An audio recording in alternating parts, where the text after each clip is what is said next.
Ya sanibonani. Khona omunye uke wacela lapha athi mkhulu ake ukhulume usitshele ngalendlozo okuthiwa igidelandlini. Yebo ke. Sengizobeka ngalo lendlozo silalele lapha.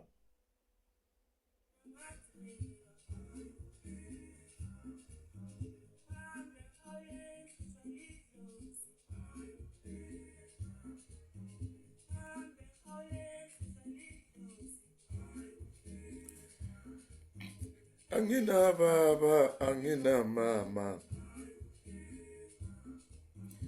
Angina baba, angina mama.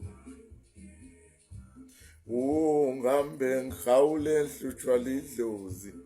Ayi.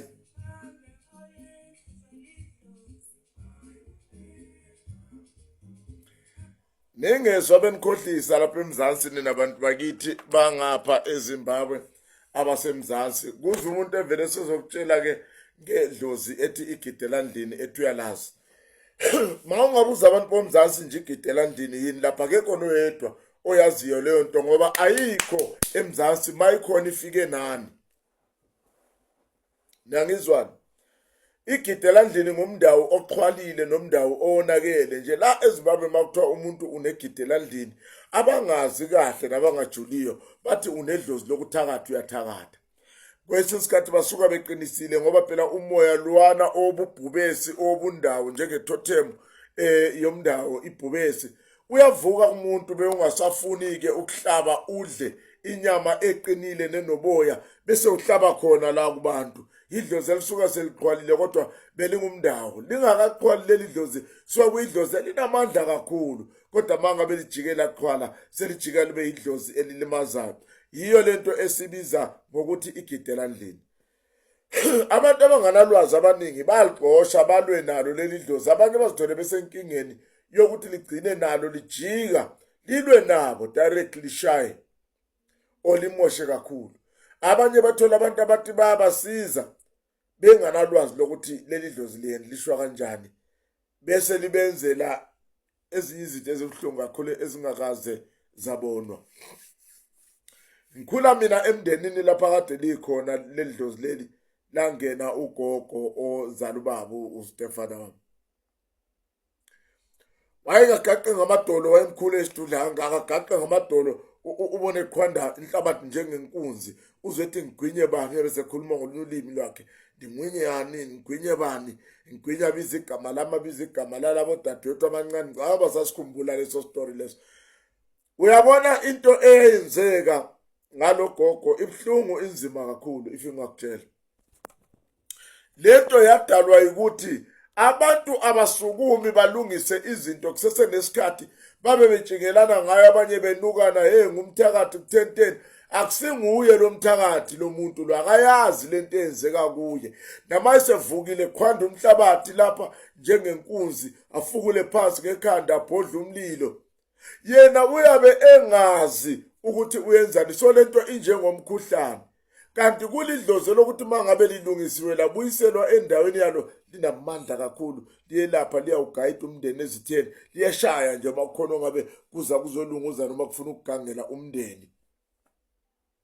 Uyabona istory lesika gogo ngegidelandlini lento yagijima yangena kwabanye yangena ko-anti yangena kobani wahlakazeka umndeni kwaba khona abafa bengakhulumisani befungele namajoyi bengathelelana ngamanzi kwangena ijoyi lamakhala bova abanye bengenwa izifo ezingaziwa ngenxa yezifungo isifungo siyahlaba belimala abanye beshona. Uyabona mangabe uthe wena ngichaze ngedlozi okuthiwa igidelandlini alikho eMzansi abanawo eMzansi ngeke ngaba nomunye undoda umabuza unina wagcina eshonele la eMzansi wayishadwe khona ngapho eSouth Africa wazala bona obuye wazoshonela manje la eZimbabwe sorry. Ngazi izinkinga zalo ledlozi namhlanje basasa nezinkinga lezo. Akusodlozi okuthola into yokudlala liyadlubulundela liyafoster linenkani. Angeke ulunge nje mawungazama ukuliprotesta uthi wena uzama ukulivimba. Ngiyakhumbula kwesinye isikhathi kuza uanti omunye kwakuthi mangathiwa kuzala abantwana ngothika nabaprofeti laba abahamba bevundululana nabathakathi ngiyakhumbula wahamba enqamula ngomfula waze wayogibelela imoto kude inyawo sesifutha ebaleke siya komunye umntana wakhe ole eHarare usewashona uAunt loyo limhleli lelo dlozi. Yebo babizana ngobuthakathi, mina namhlanje angibabizi ngabathakathi, kuyidlozi elalifuna ukulungiswa ngoba vele igide landini lingadlulela liyaloya ngoba liba nesihluku, umoya lwana ukuzingela, umoya okubamba kwebhubesi. Angazi niyangizwana, ukhona umfowethu obecelile ukuthi ke ngimchazele ngalo igide la. Kwathi ehambile lo uAunt lo wayale, kwazobuya omunye uAunt bevela naye khona leHarare bezolanda ugogo lo bethi uyahlukunyezwa, uhlutshwa ngabomakoti, uhlutshwa nangabanye bomndeni bamnuka ubuthakathi. Bafika bamthatha bahamba naye bamsusa endaweni esigabeni sakhe sokuzalwa. Ezinye izinto zigcina zingumthelela kubantwana, nabantwana babantwana ziyafuna ukulungiswa dark blue kumnyama kubovu. Niyangizwana? Babuya bamthatha bahamba naye Harare Mountari. Suka la eLishongwe la eGwanda la eMagwe. Suka ngale zaminya ngazi kwenzekani, kwasho ukuthi nangu seze komunye umntwana wakhe ngapha eSholotsho Mathebeleland. Kanti nabo bathuthwa bathwalwa ngenxa yokusikwata bahamba bayolahlelwa khonala koSholotsho. Ekufikeni kwagogo ngale wabanjwa umkhuhlanyana sifonyana washona.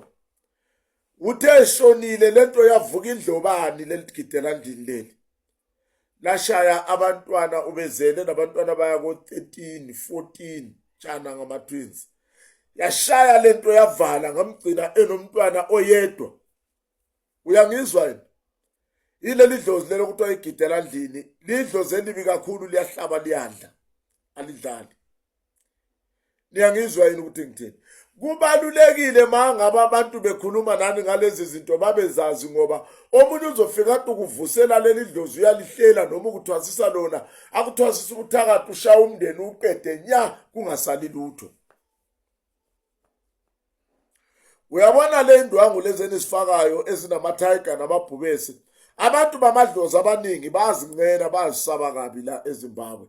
Basabani yona? Basaba yona lento yobugide landini laleli bhubesi leli, ngoba liba kabi kathathu lento le yomndawo. Iba umndawo nje oluhlaza still kuyithothemu yebhubesi, bese iba yilento okuthiwa amalinda okungamabhubesi abehamba emane ewu4 elimhlophe eliganu elibovu bese kuba ngelimnyama elinje. Akulumi mawungafika kwezinye indawo lapho kuthiwa kunemkhuba, mawumba isihlahla kumele ukhunge uthintino nifike uzenzele intando yakho, azovela lapha bhodla bhonge akuthele ngomhlabathi aqhwande imhlabathi akuthuse wokakukake lapha ngamalinda lawo. Uyangizwa ke ukuthi ngithini? Suke kungamalinda lawo, kuba nomndawo kube nawo amalinda. Amalinda awashintshi amalinda. Ngeke ulithola ilinda iseligide landini, kodwa umndawo uyashintsha ube igide landini. Bese kuza ke okugcina lento enicele ukwazi ngayo. Igide landini ngumndawo oye waxhwala wangasazingela esigangeni, wasuzohlaba la phakathi, wangena kuma issues abantu, wangena endabeni zabantu, wahlaba walimaza, wabulala. Kuyidlozi elithi nje mangabe ningayenzanga intando yalo, lona liphendula ngokulimaza, liphendula ngokuhluphekisa, liphendula ngokuqakekisa. Liyalungiseka kodwa ngeke uzuze ulithinte ufika kuthiwa uyinyanganyana nje mpolofetinyana. Baningi abasuka bethi bangotsika bayokhipha abathakathi abanamagide landini. Abanye namhlanje bahluphekela ukufa nokuphila. Abanye bagula bangenwa ukugula bafa. Angithandi madoda abazalwane ningabi nakwazi ngendaba zakomoya. Nazo ke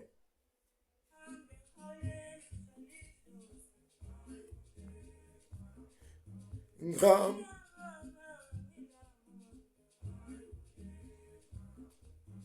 angina baba angina mama,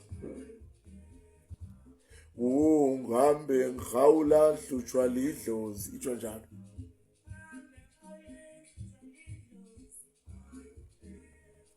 Danki